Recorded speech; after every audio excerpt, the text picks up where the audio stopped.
I think that the digital footprint is basically everything that could be found online about you, and I think that it is primarily created through social media, whether it's with the conversations you have with your friends or the things that you post or the pictures that you post or the things that you like.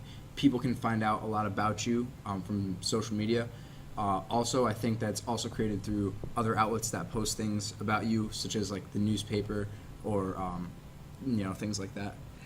So I think the important thing to remember is it doesn't go away. That's when we say footprint, even when you think you've deleted something, you've all heard this before, right? That it's always there. This is careful to think about, because when we use social media, whether it's freshman year or sophomore year, we're not thinking about college. We're not thinking about what our social media presence is. They always give this idea of the grandfather test or the grandmother test. If your grandmother wouldn't want to see it online, then maybe you shouldn't be posting it online. If it would make you blush in front of your parents, then maybe you shouldn't be posting it out there for the world to see, because it is always going to be there. It's permanent. And we sometimes forget about that in grade 9, grade 10. We're not even thinking about college at that point. But if it's going to be there forever, then it really is going to be seen by those college admissions officers. And, who knows? Maybe somewhere down the line. Right. I think we tend to think of social media as an outlet of our social life, as a reflection maybe of our lives, our social existence. But colleges aren't seeing it that way as much. Colleges are seeing it almost in a sense as like an addendum to your resume, an addendum to your college application. They're trying to find out who the real you is, and by finding what you write on a formal application might be one thing. They want to find out who's the person behind that application. And so when they see that you're following Habitat for Humanity, then they understand that you actually may be really behind the cause of Habitat for Humanity. It's not just something that you added to your college resume so it would look good. Yeah, I think that what colleges are really looking for there is that other aspect. Maybe they're down to a few candidates and they have to kind of draw straws. Everybody's going to fill out the same application. Everybody's going to respond to basically the same essay questions. They're going to have that information. This is kind of that X factor, I think, that colleges and universities, admissions counselors can look at and say, who is the real person behind this? I think that's really what colleges and universities are always looking for, is they're looking to try to find out, is this person going to complement our community of learners? And are they going to be a positive influence on campus? Colleges want to see that you're interested in their college, Absolutely. too. If I've been on campus to Colgate University 2 times and I've taken pictures and I've shared that Colgate admissions counselor is going to see that and they're going to say, oh, this person really has an interest in my school too. Sometimes, they want to really know that this is a school that if I accept them for admission, they're likely to attend. There's positive things you can do Right. there. We call that demonstrated interest, so it's all those little things that make a big difference.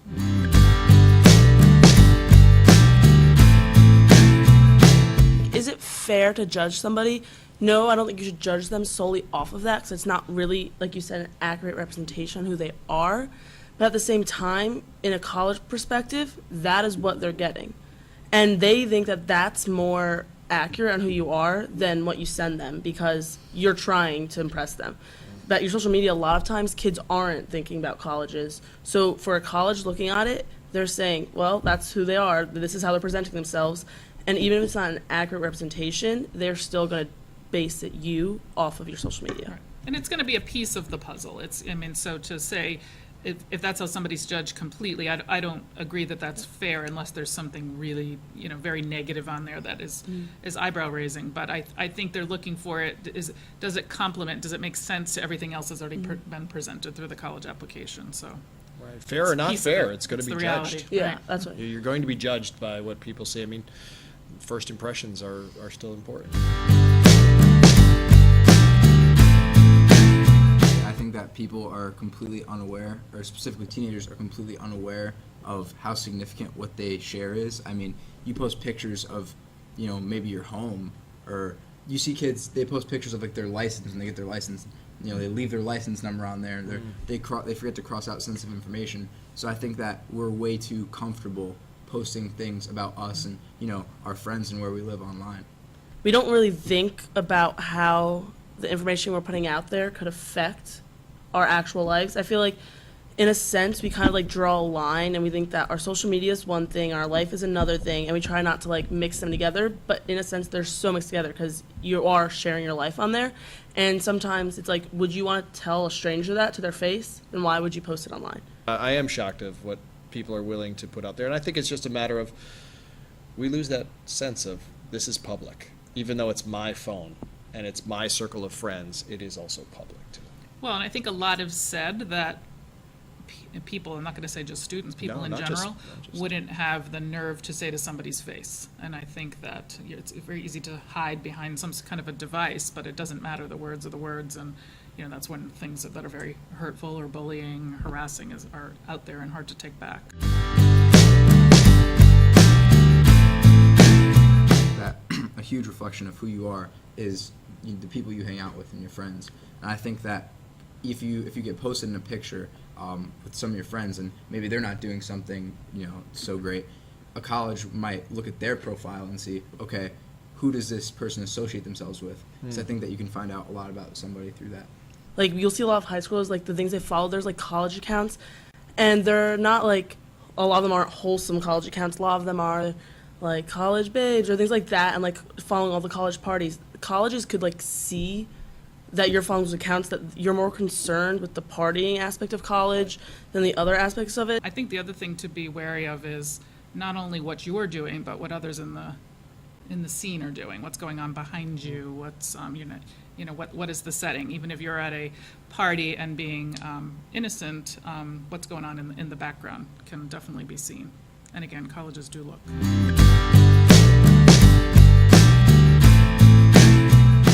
Things I've done online that have actually like helped me is like that I think if a college looked at my profile they'd see is on my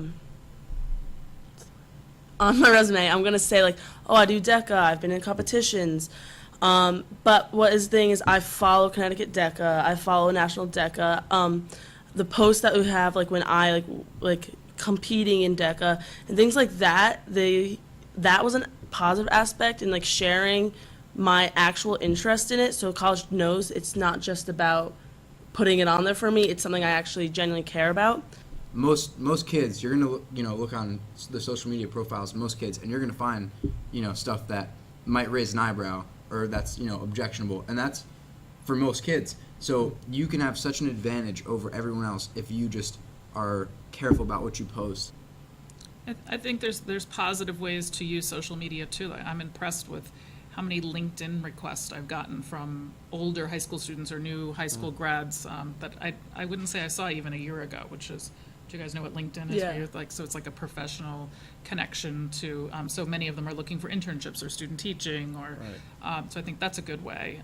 Using Facebook accounts of the colleges to get on their accounts and have that way to be connected and learn different information. So I think it can be used in such a positive way.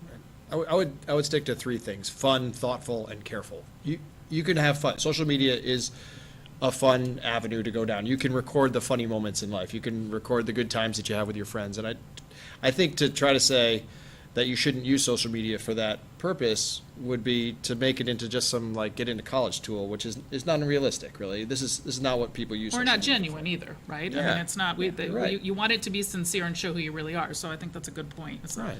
it doesn't need to be pure, it's all scripted, sanitized. exactly. Yeah, with right. I'm only interested in If academics. you have silly pictures that show your personality, I think there's nothing wrong with that, so that's a good point. Right. So be fun, but also be thoughtful. So when you're doing that, you're in that Habitat for Humanity outing with your friends, and you snap a couple pictures there and post it too.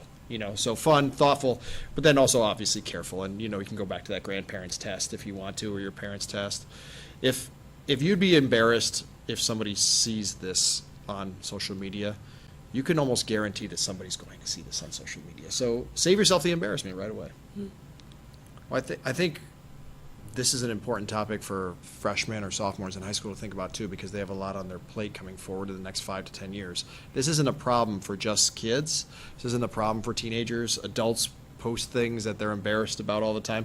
I mean, if you read the news, there's funny stories about, criminals who post pictures of themselves with stolen property or something, and then they get, brought into police stations. This isn't a problem for just kids, but there's so much that you have in advance in the next 5 or 10 years between college, career. You're really kind of coming into that self-identity piece. And when you get within that time frame, because there's so many new things coming at you, it's really important to put yourself off on a good course, to set the ship in the right direction and not hamper yourself or throw up any obstacles to yourself by having some negative online experience.